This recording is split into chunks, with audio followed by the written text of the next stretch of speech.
Ebony Bell convicted and handed community work order following assault on senator and second gratuitous act of violence while on bail. Get our breaking news email, free app or daily news podcast. A woman has been handed a community work order for punching Lydia Thorpe outside the MCGO over claims the independent senator disrespected her mother. From storyflo, this is your daily audio brief for July 3rd. Riley here. July 3rd. The news in 10. Let's start at home. Let's get into it. First, from the Guardian World. Details of MCG assault against Lydia Thorpe revealed after court lifts suppression order. Ebony Bell was initially told to undertake an anger management course after her 2024 attack on Thorpe, but committed a second gratuitous act of violence while on bail, the Melbourne Magistrates Court was told in June. Continue reading next. Second, from Boing Boing, July 2, 2026. Happy Thursday. Starlog is coming back from the dead after 17 years. Edited by Annalee Newitz. Elsewhere, a mystery DVD mailed from Poland hides coded threats in a Plague Doctor video. A 1681 London attacker vanished into thin air, and a World of Warcraft bug once triggered a virtual pandemic that epidemiologists still study. Starlog returns in November. Read more. Up next. Third, from Bloomberg Top, the AI trade is losing one of its key signals. At a time when markets are growing uneasy over whether the enormous sums being poured into artificial intelligence will ever pay off, the prices the sector commands for each unit of usage are drifting lower. And then, fourth, from Bloomberg Top, traders weigh second half outlook, markets snapshot. The first half of 2026 saw a bumper earnings season and global equity benchmarks soar to new highs, driven by enthusiasm around the AI trade. Businesses, investors, and central banks now turn their attention to the second half of the year with a focus firmly on whether markets can move past rocky geopolitical issues, growth concerns, and ongoing jitters around the AI build-out. The opening trade spoke to leading voices about how the rest of 2026 is shaping up for equity markets. Source: Bloomberg. Next, fifth, from the Daily Bast.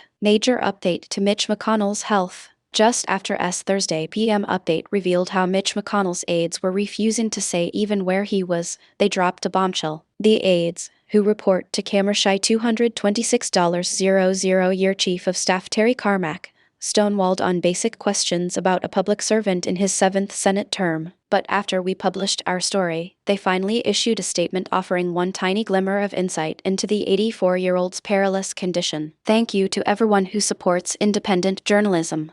The Daily Beast's Catherine Burris has the latest. Sen. Mitch McConnell's aides have made a bombshell admission after dodging questions from the press for weeks about the 84-year-old's health.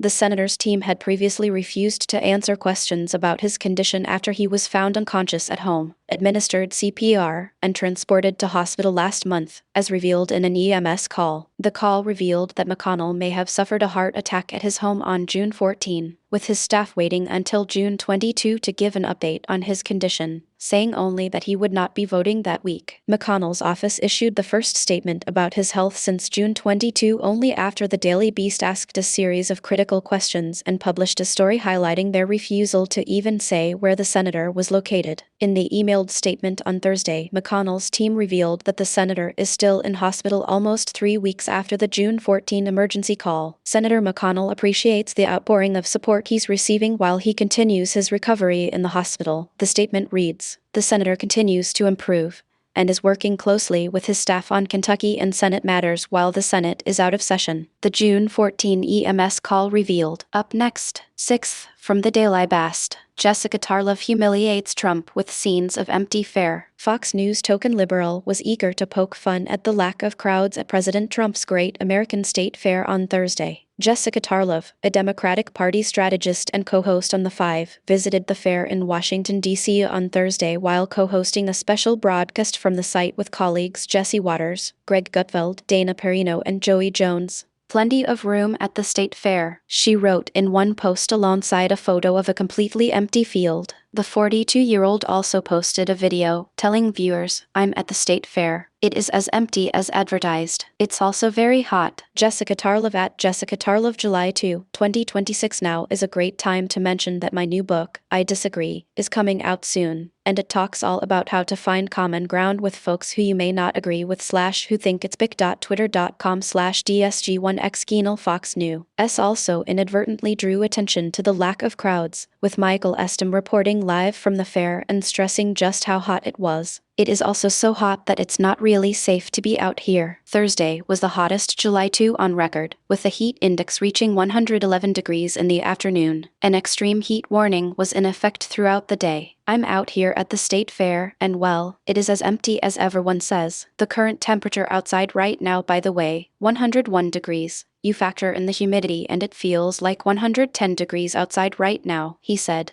Backtracking slightly, Estem noted that the heat, though certainly keeping the crowds at bay, while at the same time claiming that plenty of folks were still braving the heat to be a part of America's 250th birthday. The extreme heat is expected to continue through the weekend, including during the president's planned 4th of July celebrations. But let me tell you something. That does not stop our true patriots, he continued as the camera panned over a largely empty field with some 24 visitors visible in frame. The 5 panel argued over the heat during its show in front of the state fair, arguing about the fact that New York Mayor Zoran Mamdani suggested New Yorkers set their thermostats to 78 degrees to help conserve energy. The festivities are expected to kick off with military flyovers at 1:15 p.m., though the main program is not scheduled to start until 7 p.m. The temperature is expected to reach 100 degrees, and thunderstorms are forecast for the afternoon. The president has already vowed to push through the heat, telling the audience at the opening ceremony for the Theodore Roosevelt Presidential Library in North Dakota, by the way, on July 4th, it's going to be approximately 107 degrees out, and I'm going to go, and I'm going to make a really long speech just to show that I can do anything. In response to the extreme heat warning, Freedom 250, U.S., Trump is scheduled to speak at 9:45 p.m., at which point the temperature is likely to be around 84 degrees. The fireworks show, billed as the largest in history and already mired in controversy over the potential pollution it will cause, is expected to start at 10:30 p.m. Park Police, National Park Service, U.S., Secret Service,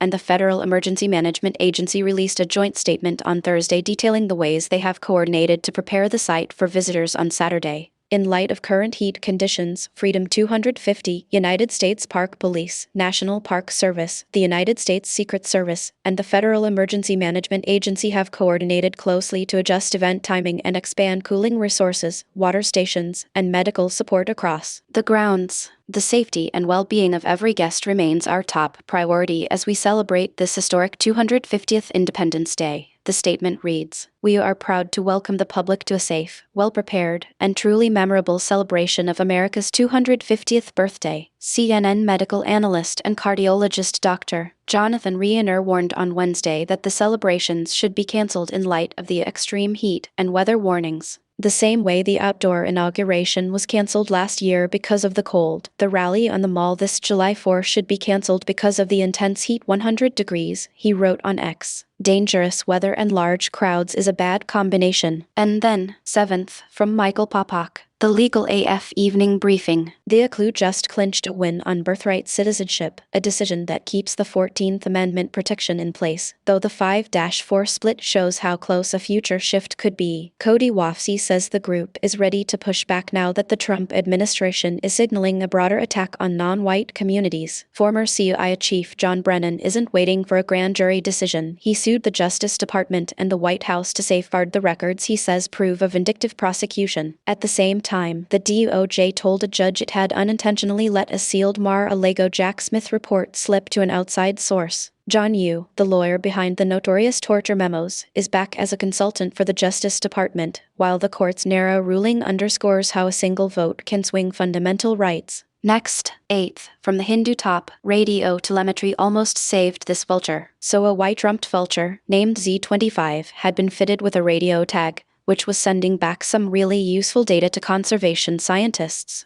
They were using this info to keep an eye on Z25 and make sure it was safe, working with forest personnel and some NGOs at the Mujamalai Tiger Reserve. The data had actually helped save Z25's life a few times already, but unfortunately, before anyone could act on some new information, Z25 flew into a power transmission line. The radio tag had been doing its job, sending back critical data that the scientists were using to try and protect Z25. It's just that sometimes, even with all the tech and planning in the world, accidents can still happen. In this case, Z25's encounter with the power line was just too much and it didn't survive. It's a shame, because the conservation effort was clearly making a difference, and Z25 had already been saved a few times thanks to the radio tag and the quick work of the scientists and their partners. The fact that they were able to intervene and help Z25 in the past is a testament to the importance of this kind of work and the impact it can have on individual animals and whole species. Up next,